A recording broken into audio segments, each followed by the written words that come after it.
The air hung heavy and cold around the old warehouse district. Mark, a lone security guard, finished his shift at 2 a.m., the only sounds the distant hum of the city and the crunch of his boots on gravel. He reached his beat-up sedan, the relief of heading home a welcome thought. Sliding into the driver's seat, he glanced in his rearview mirror, a habit born of years in the city's quiet hours. There, parked a few hundred yards back, was a dark sedan, its windows opaque, seemingly empty. Mark shrugged it off. It was probably just another late-night worker. He started his engine, pulled out of the lot, and headed down the deserted access road.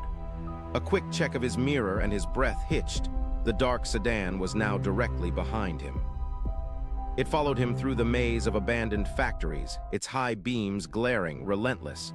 He sped up, but the car matched his pace, a silent predator in the gloom.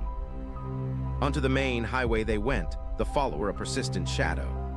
Mark gripped the steering wheel, his mind racing, trying to find a reason for this unwanted escort.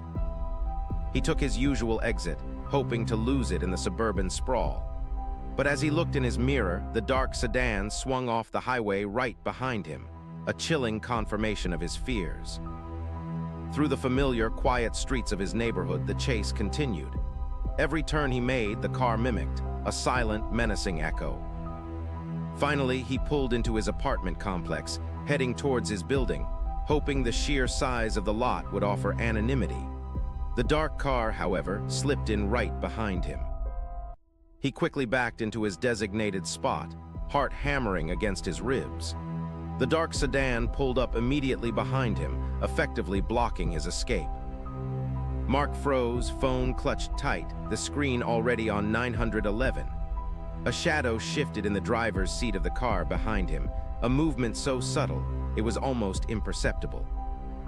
The driver's door opened slowly. A tall, lanky figure emerged, cloaked in shadow, hat pulled low. It began to walk towards Mark's car, each step deliberate.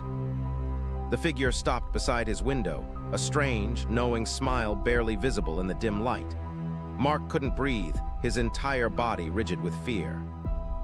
Then a low whisper cut through the silence. "Mark, thought I'd find you." It was his full name, a name he only saw on confidential files at work.